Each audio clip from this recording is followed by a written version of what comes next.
Bet the Board. What do you mean you don't bet? I mean, I don't bet. You know, I don't gamble. I don't. I never have, and I never will. Yeah, right. I'll bet you $20 I can get you gambling before the end of the day. You owe me 15 grand, pal. Pay him. Pay that man his money. It's the Bet the Board podcast. God likes me. He really, really likes me. In the end, I wound up right back where I started. I could still pick winners, and I could still make money for all kinds of people back home. And why mess up a good thing? Here's Payne Insider and Todd Furman.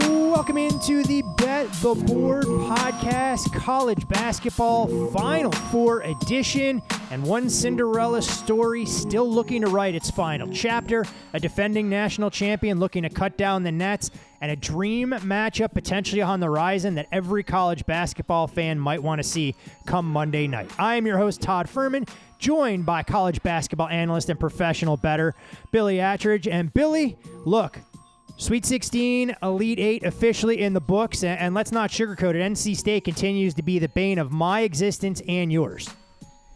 Yeah, I mean, you'd think with a Final Four in the region of Houston, Duke, Marquette, and NC State, that was the least likely thing to happen, and sure enough, it did. Obviously, the Jamal Shead injury was devastating, but then you just watch the way Marquette and Duke shoot the ball from three in those games, and it was just,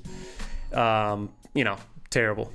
Great in-depth breakdown on the two Final Four games coming in a bit, and we have special guest Ron Slay stepping into the hot seat. He did a phenomenal job helping us with tournament coverage last year. We figured we'd invite Slay in. We let the moratorium wear off. He gets a 48 to 72-hour window to grieve Tennessee's loss at the hands of the Purdue Boilermakers, but no, he saw Purdue up close and personal. But earlier today, Billy, this was going to be all college basketball, and then in Western New York, the prominent football team up there decides they want to make a major trade, and no better person to try and offer up his unique perspective on the Buffalo Bills and the way they're going than you. Stephon Diggs shipped to the Houston Texans for a day 2 draft pick, a $31 million dead cap hit for the Pagula family and company. Look, we knew that there was a little bit of unrest in that Bills locker room as the season unfolded last year. We saw Diggs' usage rate continue to decline, much to the chagrin of fantasy owners, myself included. But what did you make of Buffalo dealing Diggs to the Houston Texans in terms of what it means for Buffalo's outlook for the upcoming season? And it appears the Houston Texans are officially all in over the next 2 years while they have C.J. Stroud on a rookie deal.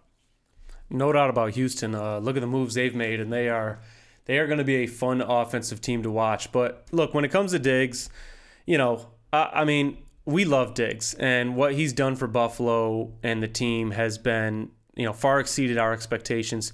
He was no doubt the second most important player to that franchise turnaround behind only really Josh Allen.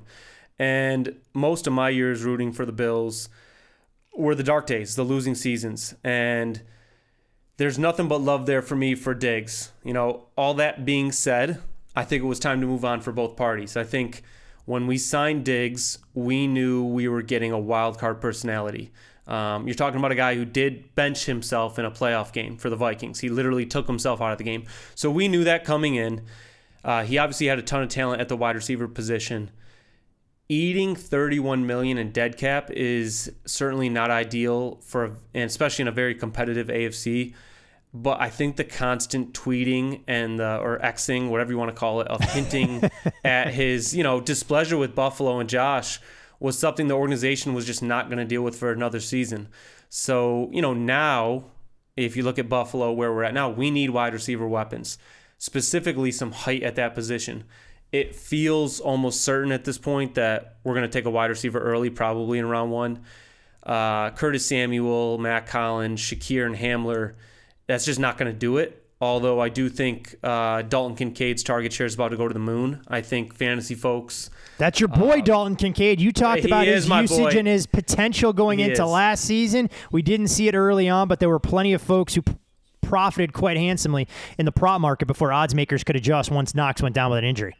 Yeah, he went a nice 6 to 7 weeks going over his receptions and receiving yard totals before the playoffs. So love him, love his second-year development. I think when you look at the Chiefs, you're talking about their number one target for a year has been Kelsey. I think Kincaid, while he's not Kelsey, he provides a really athletic tight end who creates mismatches all over the field. So I do think he's going to have a big year. He better.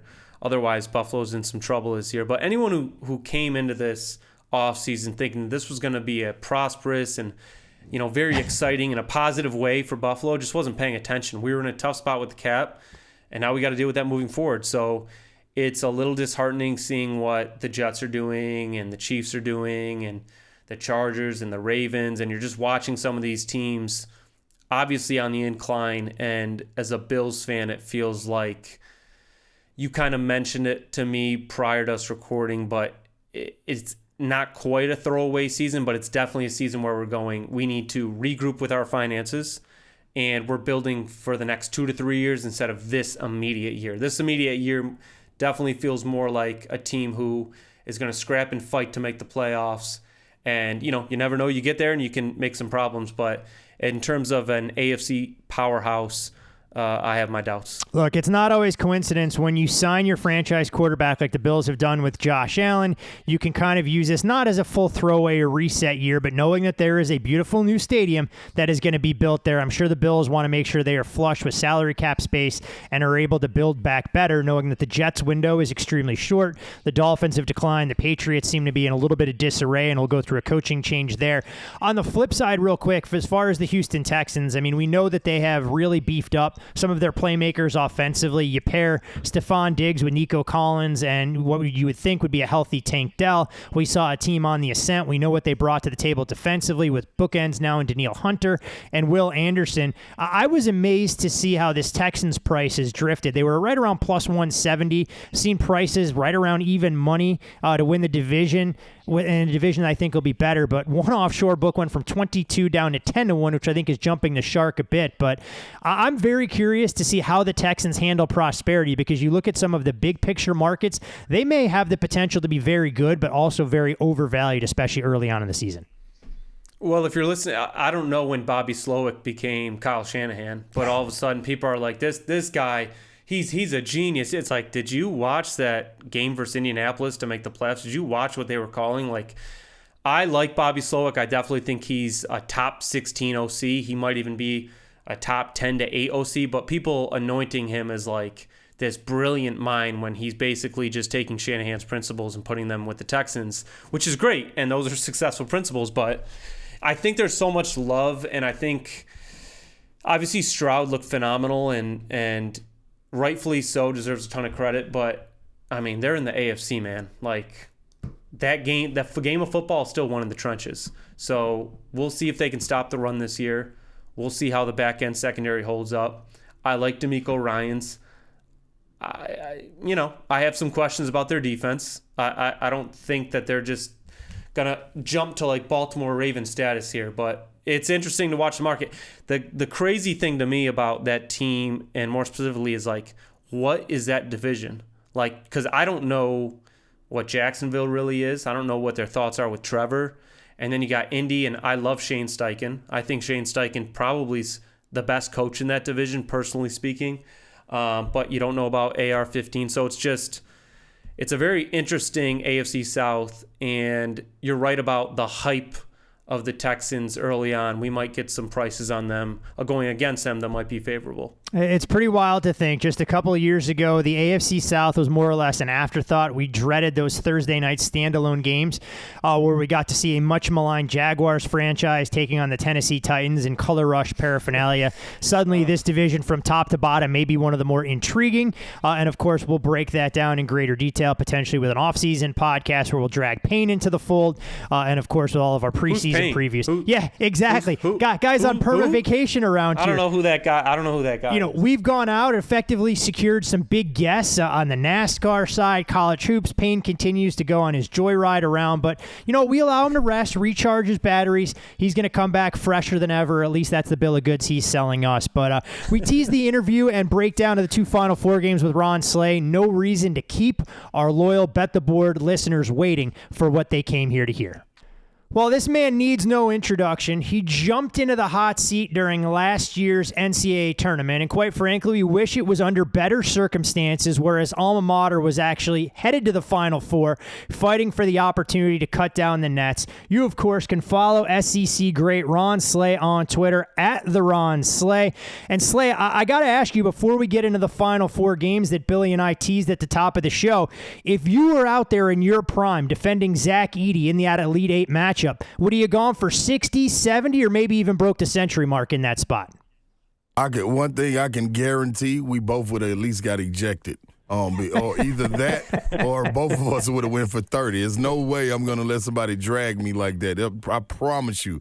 It's going to be evident from the get-go how everybody's going to officiate this game, and I'm going to be asking for the same calls because I'm going to be giving him the same exact body. That's the problem. That was the problem right there, man. But you said my team is out. One thing we are there in spirit, and we should have a couple of our DNA on Zach Edey as far as getting to the tournament with him going to the Final Four. I was going to ask you before we get into some of the games themselves, what was the atmosphere like? A lot of our listeners out there may find themselves rooting for other programs, had futures. You traveled with the team. You saw their first two games early on in the tournament, outlasting Texas, and of course coming up just short against Purdue in that Elite Eight game. But kind of lay out the scene for us and how electric that atmosphere was against Purdue in the Elite Eight matchup. Man, it was nuts. Like, that was my first time being able to be on the side of going as a fan, and being involved in the tailgates and pregame, postgame, and just looking at it from a fan's perspective. When I'm talking about traveling up the road, we were able to drive from Nashville up to Detroit, and had a great experience stopping on the way. Like, you could see all of All Nation, and then once we crossed over into Ohio and coming on up through Indiana, like it was, you could see all of it. The Purdue people started to travel, so it was a mix.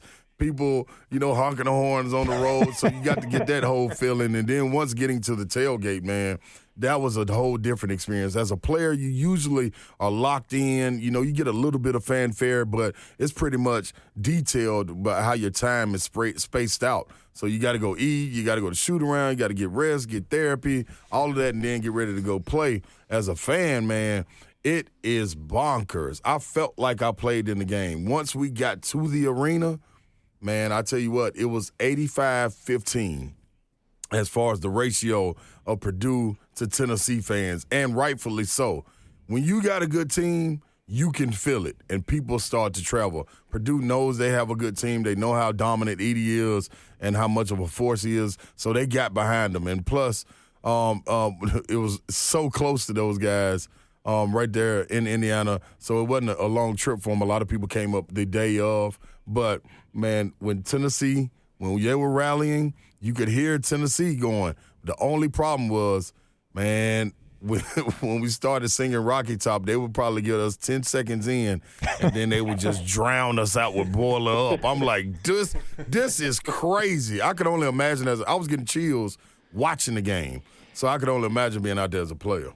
Billy, listen to Slay tell these stories. He promised us the red carpet treatment when Payne and I rolled out to Rocky Top for a little Tennessee-Alabama football game. The guy dodged our calls the entire weekend. He was too big to be hanging out with the Bet the Board folks. So we only hear stories like this, and when Slay talks about rest and recovery, we can't share some of the stories that Slay has passed on to us. I'm not sure what that rest and recovery looked like for Ron back in the day when he was out there winning SEC Player of the Year, but different discussion for a different day and different show. So, gentlemen, let's get into the games at hand, and we'll start in rotation order. So it goes out of chronological sequence here and kick things off with Alabama and UConn, where UConn comes in as an overwhelming 11.5-point favorite. Total on this game, 160.5. And guys, this total, if it closes right where it is, would be the highest that we've seen in a Final Four game since 2009 when North Carolina took on Villanova. If UConn closes at that -12 range or higher, that'd be the largest favorite in a Final Four game since Gonzaga closed shows as a 14.5-point favorite over UCLA in 2021 and since 1996, where Kentucky was a 14-point favorite against Bama. Both of those big favorites failing to cover. And Billy, we talked a lot about UConn last week, and we'll pick Slay's brain in Alabama, program he knows inside and out. But this is a Huskies team. Every time we think we're vulnerable or they're going to step up in class, they do nothing but exceed odds makers' expectations. And I mean, over the last 2 years, they've won all 10 games in the NCAA tournament by 13-plus points. They've covered every game in the process. Best point per game differential at 23.1 in a 2-year span, passing UCLA in the late 60s. They've trailed for a grand total of 5 minutes and 50 seconds, going all the way back to the 2023 Sweet 16. And you look at their dominance, this team checks every box. When you look at UConn and you try and identify a weakness, if Alabama is going to stay competitive, what do you see from an X's and O's standpoint? From UConn, from needing Alabama to stay close, I'm going to be honest, just play one half. I think that's the easiest analysis, right? I can analyze it real easy if we just play one half. The problem is they go into halftime, man, and hit some kind of switch or Magic Michael Jordan juice, LeBron anecdote, whatever it is, man, and they come out and they're clicking on all cylinders. I do honestly believe, man, you got to disturb their offense. How you do it when you have so many guys that can initiate the offense is the problem. When you look at Tristan Newton, you look at Cam Spencer, those guys being who they are, and then you add in a guy like Stefan Council. Council is a problem, man. And this is all without probably the highest pick on their team that we're talking about in Klingon. Like, these guys, there is no dent in the armor. But my thing would be, one, you got to challenge shots, keep the guy in front of you. I think a lot of times you overexert effort as far as trying to get steals and get a home run play to try to get momentum going for your team. And UConn is a steady incline throughout the entire game. So just the way they start doesn't mean that's the way they're going to finish. So you have to do something in the midst of that game to disrupt them. The first 5 minutes are important, especially coming out in the second half. And another thing would be if you can get guys in foul trouble. Now, they do a terrific job of Klingon not getting in foul trouble and being able to play without fouling. But if you can get him to defend, I think the bench would be huge for Alabama. You got to dig into this bench. It's not saying that's a weakness, but if it was something that I was going to attack, hopefully you can get some of these guys in foul trouble and then depend on your bench to kind of carry you. Because if you can play in waves similar to they are, Alabama actually gets better throughout the game as well. With their shooting, because they play the same way, if they're down 15 or up 30, regardless, they play the same. Can UConn continue to try to play at that pace if it's dictated by Alabama? Or can UConn continue to play at the pace that they want to, which is we want to get out and run, but we ain't got no problem with bringing the ball across half court and setting it up. Whoever dictates pace could have the advantage in this game. You know, Billy, listening to Slay talk about pace, it's one of the things you and I went back and forth on in preparing for this game. And as you look at the Huskies and dissect what Danny Hurley's bunch wants to do on the offensive side versus the defensive side, what stands out to you the most? Well, let's just start with, obviously everything Slay said was right, especially about Bama. Bama is going to play the way Bama plays. They are going to run. They're going to shoot their threes. They're going to go for their layups, but they are going to keep a pace. The lowest possession game they've played in the tournament was 71 possessions against Clemson and Grand Canyon. And if you look at UConn's 4 tournament wins so far, you got 69 possessions versus Stetson, 65 versus Northwestern, 63 versus San Diego State, and 69 versus Illinois. So they've been playing at a higher pace. If you look at UConn and their losses this year, they lost to Kansas early in the year. Kansas had to shoot 9 for 14 from three-point range, 64%. That game was played to 60 possessions. Then you go to the Seton Hall loss. UConn shot 4 of 21 from 3. They still grabbed 19 offensive rebounds, but they turned the ball over 17 times. Seton Hall's kind of a big physical team that can slow the pace down. Sure enough, only 62 possessions in that game. Then you look at the loss to Creighton. And I was shocked by this because I watched that game, loved Creighton all year. UConn got up 11-3. Creighton went 14 of 28 from 3. They were 15 of 25 from 2. UConn only finished 3 of 16 from 3, but what surprised me the most was that game was only played to 59 possessions. So in all 3 of UConn's losses, you're seeing these games played to lower possessions, which normally you would think when you're the worst team, you want to play to less possessions because the less chance the better team has of scoring more. And obviously, if you're the better team, you want to put your talent out there and run. The interesting thing with Bama is that's just not how they play. This is going to be a high possession game. UConn was 6 for 39, Todd, you brought up, against Northwestern and Illinois from three-point range and still dominated those games. They're just so good in the interior. They're top 4 in 2-point percentage offense and defense with Klingon. And if you're Alabama, are you just kind of playing the game where 3 is more than 2? And we're not gonna let you beat us from 3. We understand the chance of us stopping you on the interior is low with Bama's rim defense. But if you're Nate Oates, are you just saying, we're going to play this a very high possession, we're going to hope we hit 40% from 3 and hope UConn has one of those games they shoot 20% and we can squeak out a victory? Because I can't imagine Bama slowing this pace down. Like Slay brought up, UConn's more likely to slow the pace down. And that in games we've seen UConn lose, that actually hurts them. It's just, this is an interesting matchup because that's not what Alabama does well.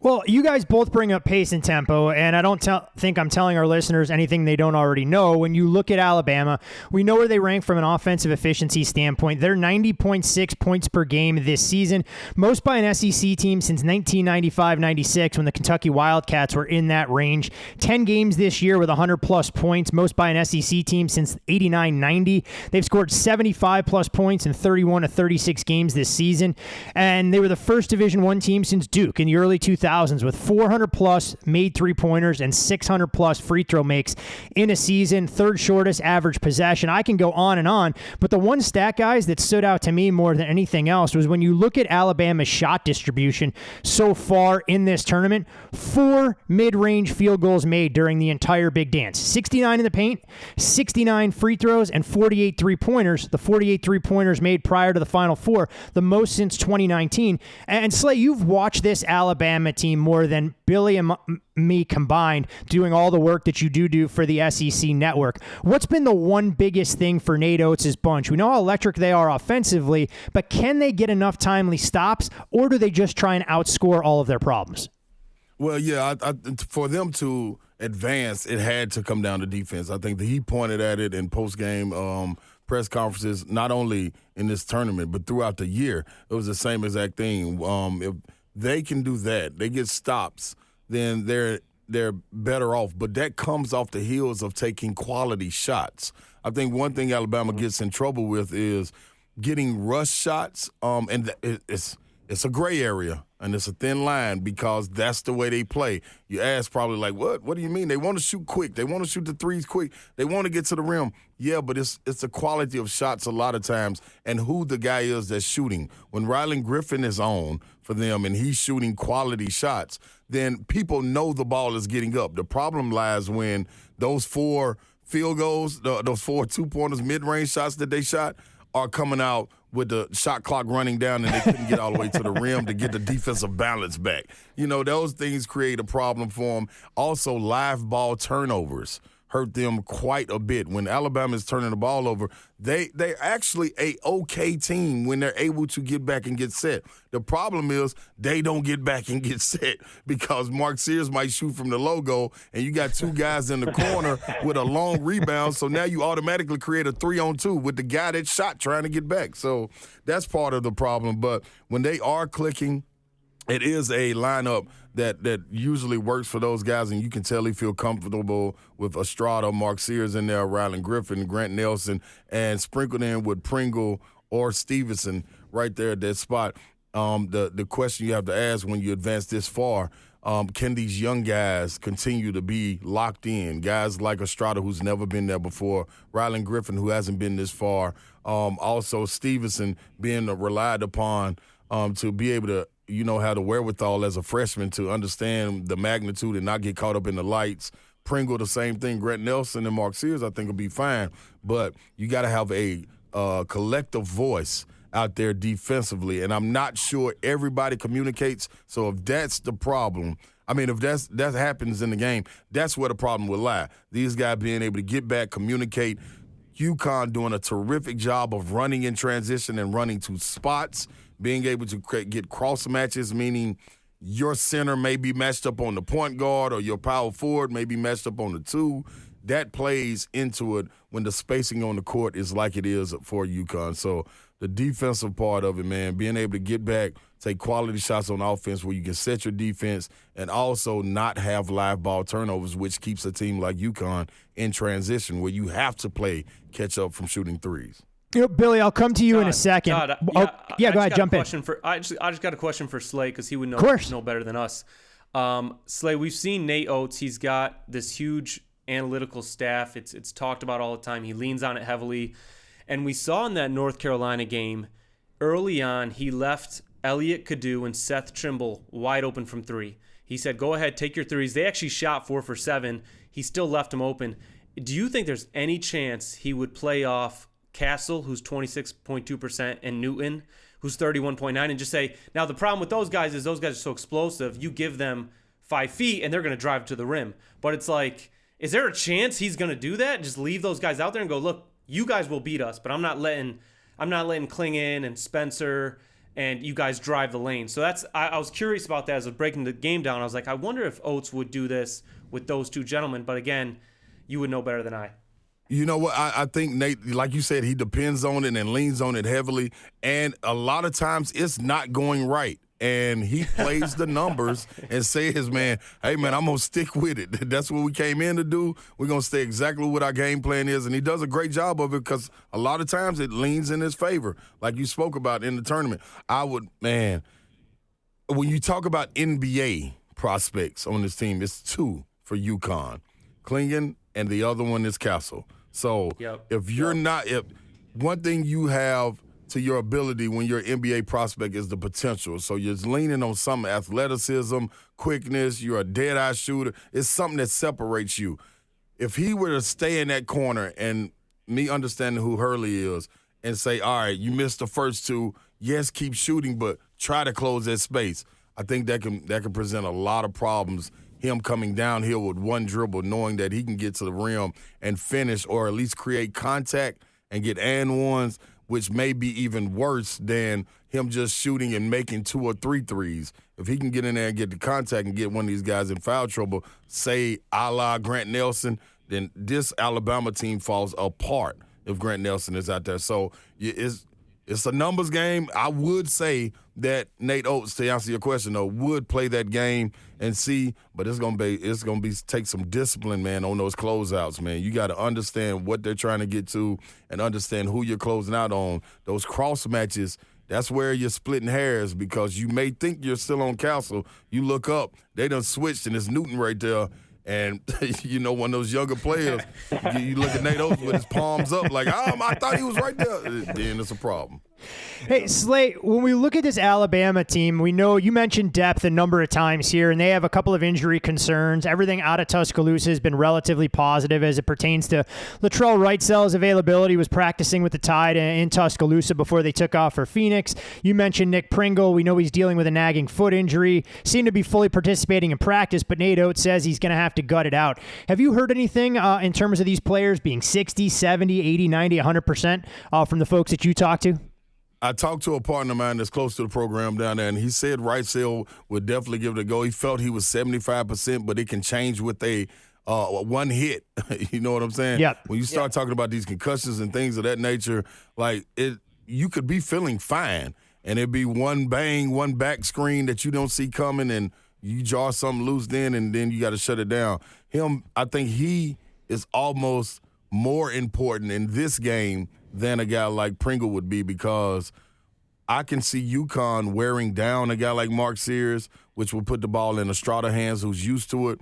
But a guy that alleviates a lot of that is Wrightsell, being able to defend and handle the ball. A lot of times when Alabama got in trouble during the year is when the minutes had to be played by Mark Sears, and sometimes he was turnover prone by trying to take on too much of the responsibility of ball handling and do the scoring. That's when you see Estrada start to emerge. But if those 2 are taken out, it's good to be able to say, all right, you guys run to the corners, get a break. We're going to get our motion offense going. Wrightsell, you initiate the offense.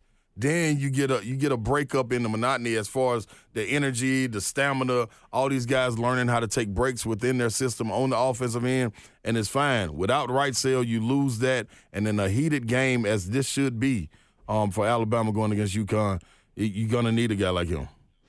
Final word to you, Billy, on this game before we move on to the Purdue-NC State matchup. When you look at the number in this contest, we're seeing UConn favored by that 11.5 range. We look back on the Big East tournament. I mean, UConn closed an 8.5, 9-point favorite against St. John's. Have we kind of jumped the shark in terms of where UConn is being priced, but rightfully so, given what we've seen from an ATS dominant standpoint going back to last year's tournament championship? Yeah, look, I don't think as a professional bettor you would be running the lay 12 with UConn. I think that, there were some early 9.5s out there, and I can understand why that was bet. But just from a pure numbers matchup here and where the market is on UConn, I mean, this is peak. This is peak UConn. You're laying 12 to a very talented Bama team, a very athletic team who can shoot the lights out on any given night. Also have, they do have the potential where if shots aren't falling, they can get boat raced. But for me and Todd, we've talked about a little bit, the only really angle I'd look at this game would be if you can find this, and it's out there, but it's not at the right juice yet, would be a first half bet on Bama at like +7. If you can find a +7 at -110 juice, I think that's worth a bet, especially early on. I trust Nate Oates to have a good game plan to start. I kind of think UConn can adjust much better. I think Slay brought up some good points to show, like, UConn's just, they can transition to, oh, you're showing us this? All right, well, we're going to attack you here, and here's our advantage. But early on, I think Bama can keep this game somewhat close. So there's no way I'd be laying the price with UConn. It would be Bama or pass for me. Yeah, we definitely saw a little bit of that with UConn and Illinois, a game that was tight going into the break, and nothing like a garden variety 30-0 run from the Huskies to create a little bit of separation in that contest. You can follow Ron Slay on Twitter at the Ron Slay. You, of course, can follow Billy there as well at Watt_05. I'm Todd Furman. You can follow me on the platform, and, of course, the Bet the Board podcast at Bet the Board Pod.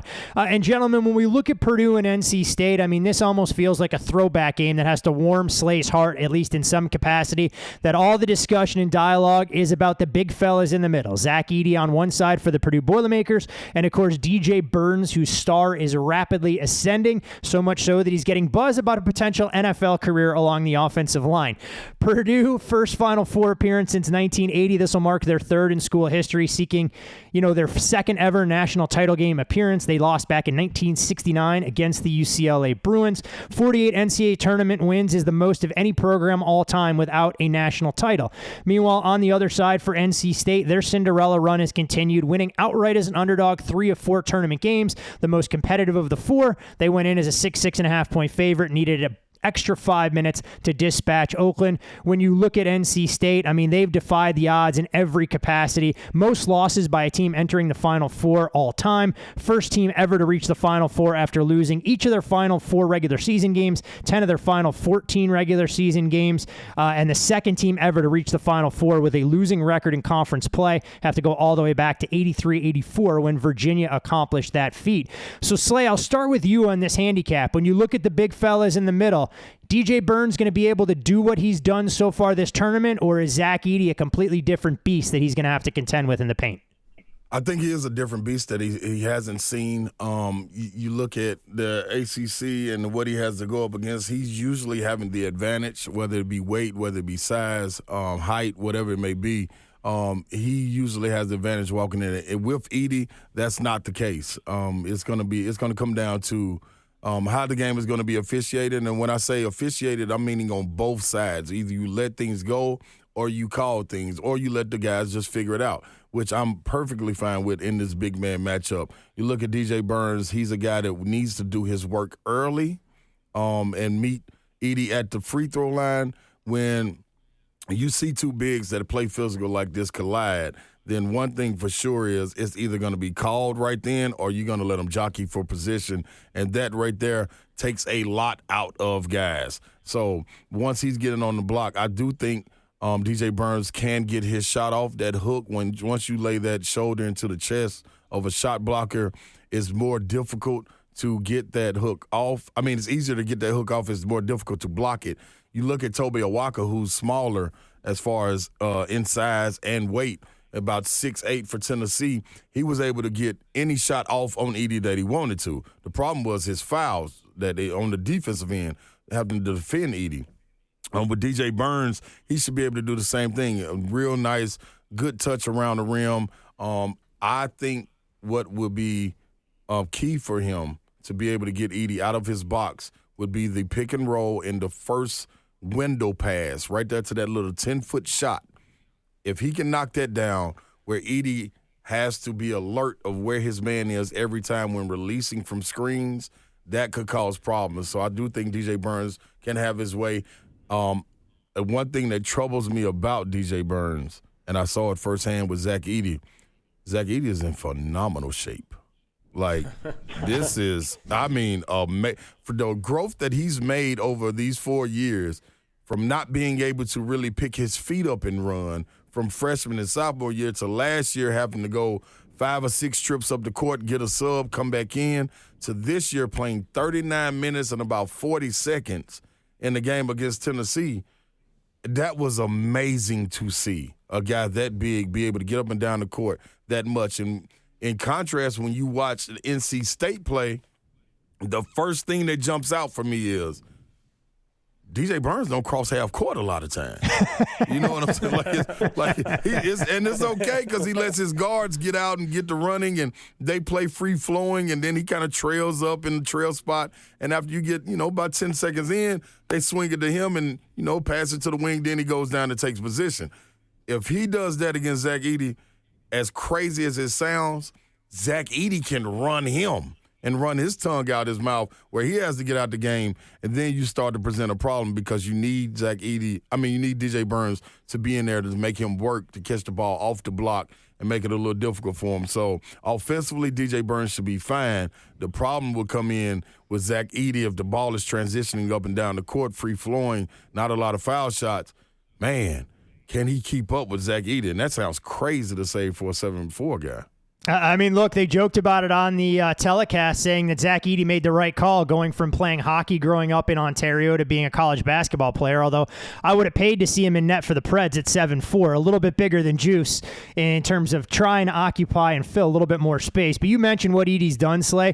30 points per game and 16-plus rebounds per game during the NCAA tournament. Fourth player in the last 70 years to average 30 and 15 through 4 games. He joins company, and it's a who's who. And Elvin Hayes, Jerry West, and Wilt Chamberlain, the first player with 120 points and 65 rebounds in a single NCAA tournament since Larry Bird did it back in 1979. So he is checking every box.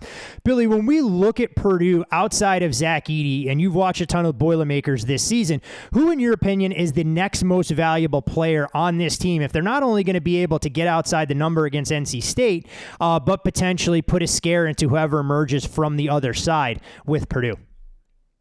Yeah, so I think Braden Smith is like the easy answer because his game's elevated so much this year. And it's an interesting point guard matchup with him and Mr. DJ Horn over there. But I still think Mason Gillis provides like this unique advantage for Purdue with his size and his ability to spread the floor and hit the three. Now, we talked about this last year once they lost to Fairleigh Dickinson is Edey was Edey, but Purdue just didn't have that guard play. They didn't have the shooting. And this year we look at them, and they got 3 guys shooting over 43.5% on at least 115 attempts each with Braden Smith, Fletcher Lawyer, and Mason Gillis. That's number 1 in the country. And that's the difference this year. Our heart broke with Slay. One of our biggest positions was Tennessee plus 3.5, plus 4 last week. And if you had told me Purdue was only going to shoot 20% from deep, we would have 10x that bet. We would have emptied the Brinks truck out. I would have been all in, everything on Tennessee.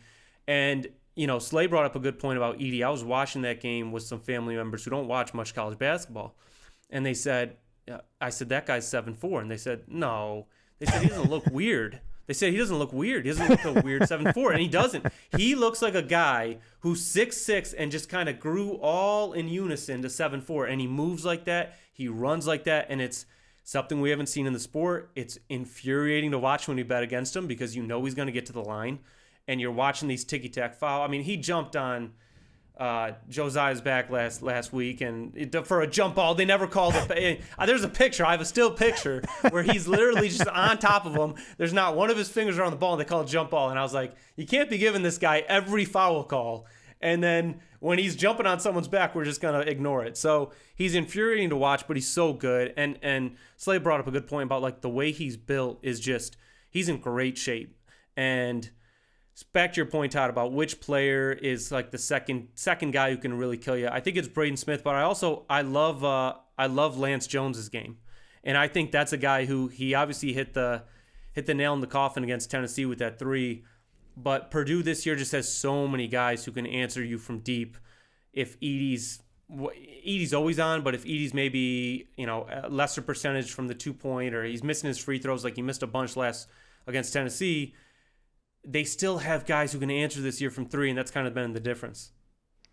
It's so interesting when you watch this team because I think you're always called the perennial underachiever until you finally climb to the top of the mountain. We saw it with Virginia a couple of years ago, Purdue trying to follow a similar path. And Slay, while we may not try and make a case for NC State to pull off the outright upset, despite the overwhelming public support that they're getting in the betting market, despite being a 9-point dog, total of 146.5, but having seen Purdue up close, and you're NC State, you're Kevin Keatts trying to draw up a game plan, how do you go about trying to attack Purdue at both the offensive and defensive end if you're State? Man, if I'm State, defensively, I'm trying to keep the ball on one side. And if I'm Braden Smith and if I'm handling the ball for Purdue, I don't want to keep it on the right side. I want to bring it to the left side because Edey is a problem posting up on that right block. If you're looking at it from the direction, I think he does a terrific job, and his team does a terrific job of knowing where he wants the ball. So if you're able to keep it on one side, that means Edey has to work his way around to the other block, whether that be him fighting through or him getting a cross screen. I think a lot of times that doesn't have to happen. Purdue's an offense that I think is best when waiting for him to at least get a touch before going into the pick and roll or anything, because he commands so much attention and makes so many eyes get on him. If he doesn't have to do that, or defensively, if you can keep him from just posting up on the right side and waiting on the ball to be swung back around to him and then him do his work, that's more movement for him. That's more fighting for him. That's more stamina being used, and that's more guys being outside of their offense, and you're depending on one. Offensively, I think you got to crash the boards crazy. And, yes, you may give up some transition buckets with the rebounding, but if you can get a guy like Muhammad Diarra for NC State to go out there and use his length while Edey is wrestling with DJ Burns, see, this is the part where they can get in trouble because that requires a lot of energy. For DJ Burns, each possession to wrestle with him for offensive rebounds, you free up a guy like Diarra, who is 6'10", and is a freakish athlete. He can fly in there and get some boards, and that helps tremendously, at least keep some plays alive. But defensively, you got to make Edey work, man. You cannot let him run to that right block, post up, and wait on the ball to be reversed. And listen, Billy just alluded to it. It's difficult to do because they got so many guys that shoot. A person that I add to Purdue is Lawyer. Like, he is a thorn in the side. He was a thorn in Maui, and he was a thorn in NCAA tournament. It's like, this dude, I know he shoots a great percentage, but when he sees Tennessee, he lights up, man. It was crazy to watch. So he's another guy, man, that I think brings a lot to Purdue with heady plays, and the IQ of Braden Smith. He does a terrific job of getting the ball to Edey in spots and knowing when to pick his spots. I think that's some of the key things that relate to it. So it's going to be interesting to see how DJ Horn is able to defend him. I thought he was able to create a lot of angles on straight line drives that was uncharacteristic of Zakai giving up.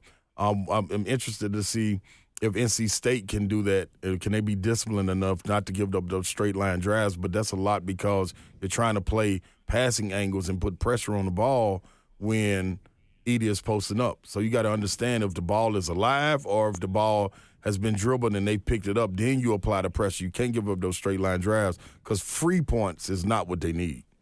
This NC State team, guys, has been impressive. You talk about a Cinderella run. I mean, holding 6 straight opponents under 40% from the floor for the first time as a program since 2008. We can say what we want about the South region, overinflated basketballs. That may be a different discussion for a little bit later in the program, Billy.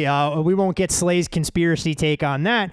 But I do want to come to you, Billy. And as it pertains to NC State, we know they are the public darlings. We know they are getting overwhelming support, not just from an ATS standpoint, but also money line action.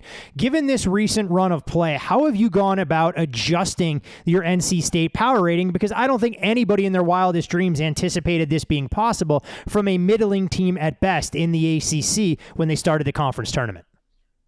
Yeah, so we have, we've bet against them the past 2 games. So we were on Marquette -6, we were on Duke -6 against them, and we still have we've upgraded NC State since the beginning of the tournament more than any other team by, I think we're about a 2-point adjustment up for them.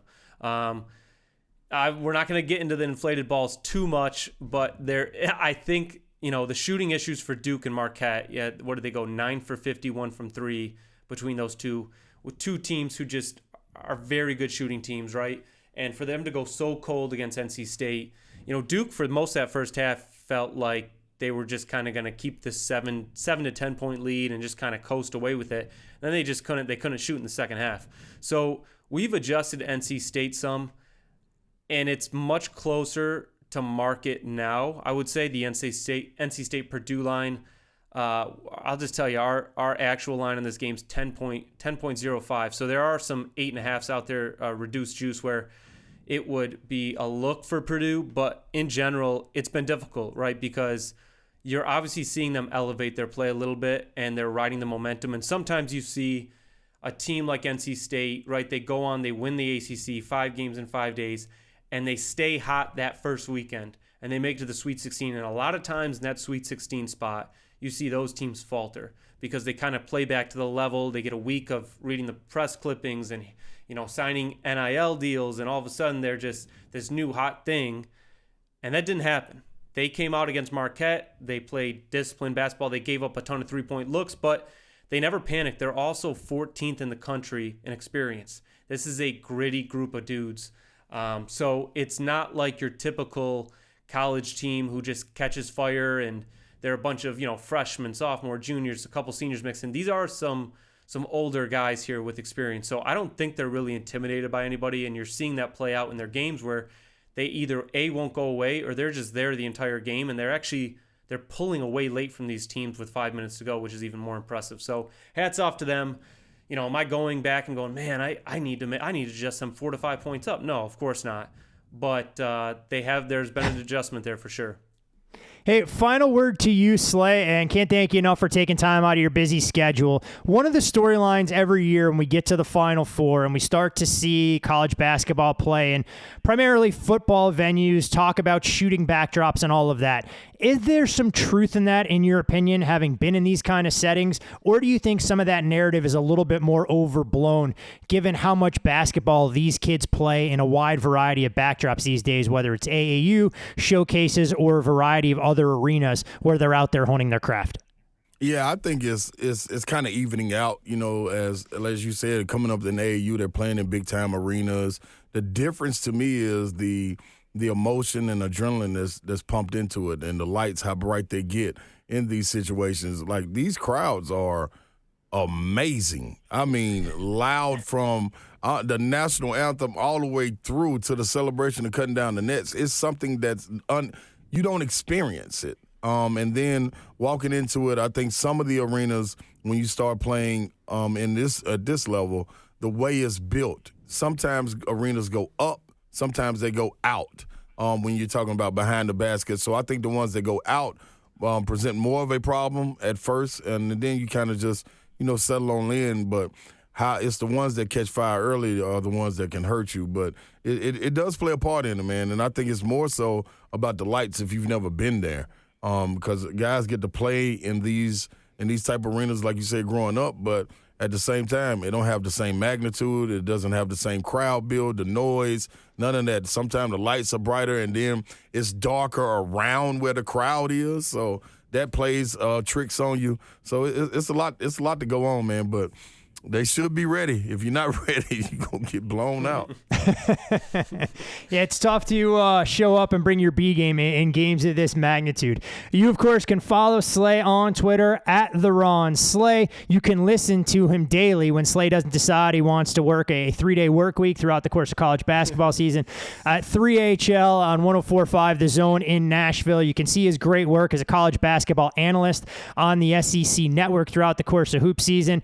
And Slay, I know your beloved alma mater can't cut down the nets when it comes to the NCAA tournament. I'm sure you're hoping that the Vols find a way to punch their ticket to Omaha, and before we know it, it'll be spring practice, and you'll be telling me Tennessee is the team to beat in the SEC. So there is no rest for the weary when you bleed that volunteer orange like you do, my friend. Hey, man, I put all my basketball stuff in mothballs. I got all my baseball jerseys dusted off. I am ready to roll. You better believe it. Home runs coming from everywhere, baby. Hey, look, I'm still waiting for my club hockey jersey, Billy, that Slay promised me. I figure it'll be in the mail by Christmas time 2026. But, hey, can't thank you enough, Ron. Enjoy the great games this weekend, and look forward to chatting with you same time next year, hopefully with your Vols playing into the third weekend of the Big Dance. Man, Billy, I think that's the first time that you've potentially had a chance to talk to Slay, one of the great guys in the business, a true character. But there's one thing, for as much ball busting as I'll do for that guy, he knows hoops as well as anybody, and it's always fascinating to hear him break down the X's and O's when given the opportunity. 100%. I love hearing former college ball players talk about their sport, especially when they start to go in depth. I think when you're looking at each one of those games, his points about Edie posting up on the right-hand side is something that's pretty significant and something that as a bettor I'm not really too focused on. But then when you start getting into the weeds of guys who've played the game at a college level, you see why that's so important. And then also he mentioned in the Alabama-UConn game was Wrightsell being back and maybe running some point to take the pressure off of Sears. And that's something, again, I wasn't really thinking about that too much.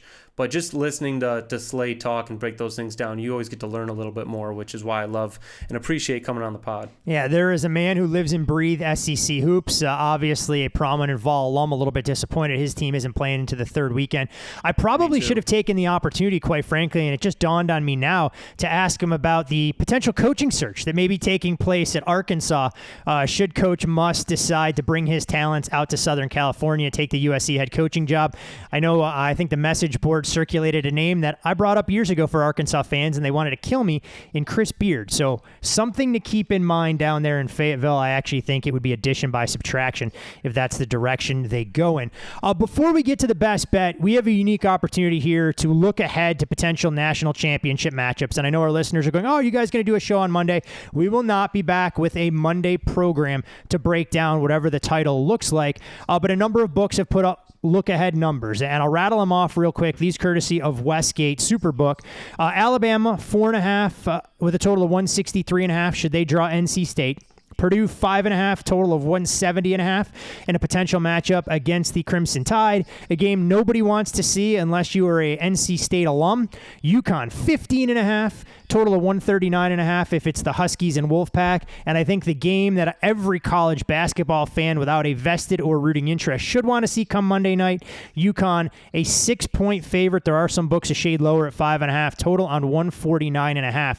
When you rub the crystal ball and we look ahead, anything stand out to you of those four potential scenarios that we could see Monday night under the bright lights in Glendale for the national championship?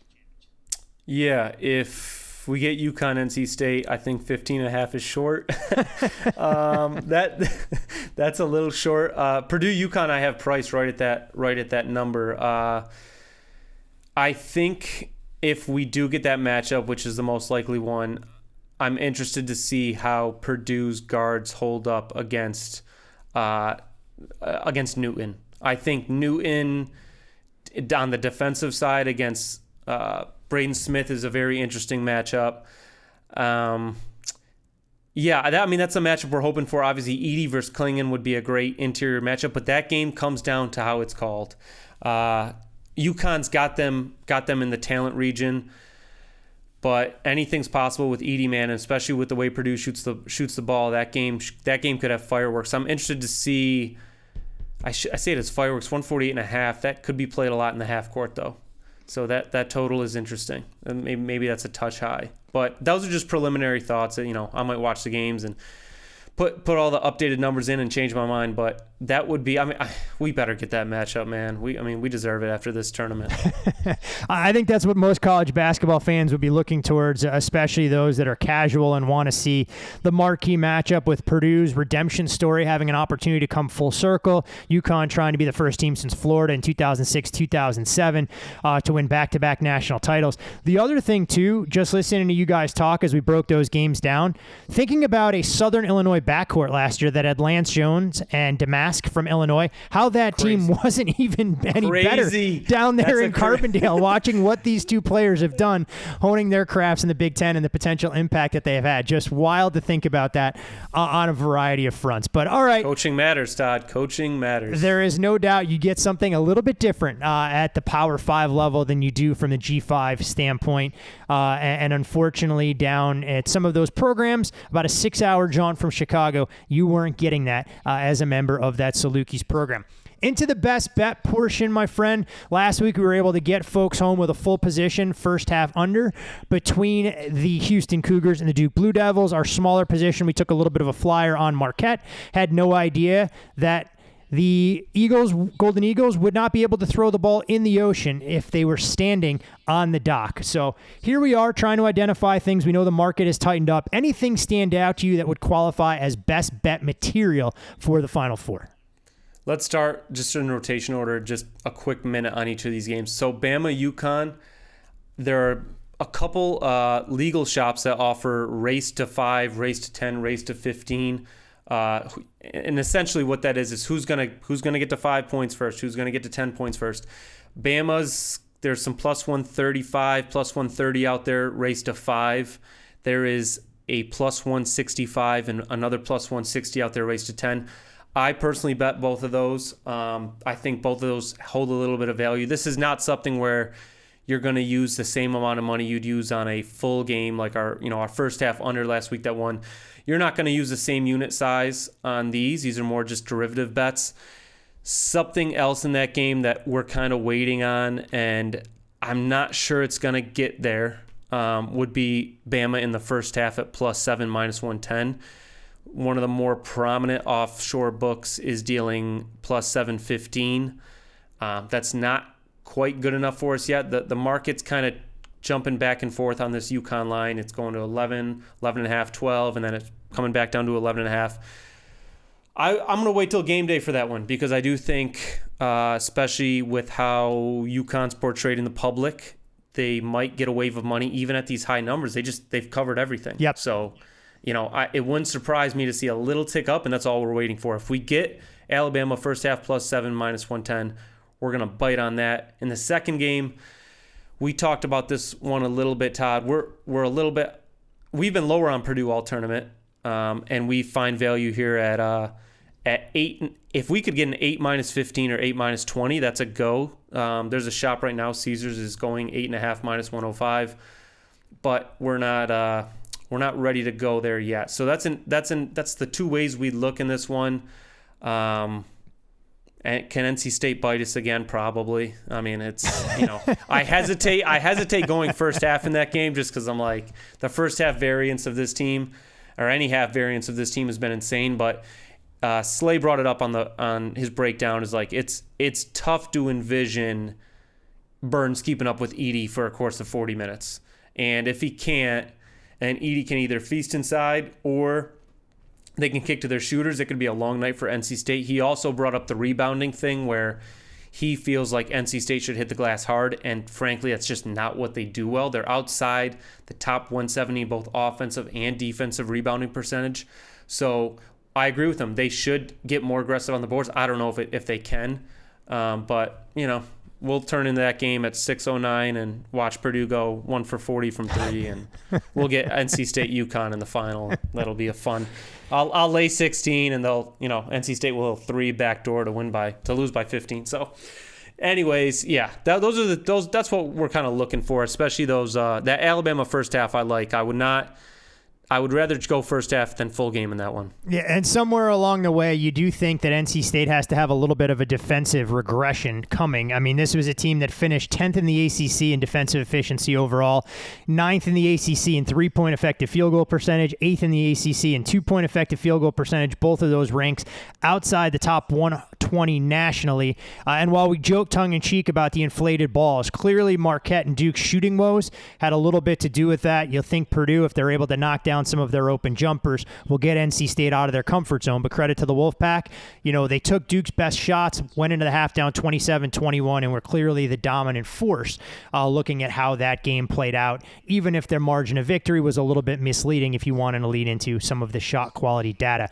In terms of overall, any other thoughts there? I mean, I know you guys do some work with player props. That's not the most liquid market.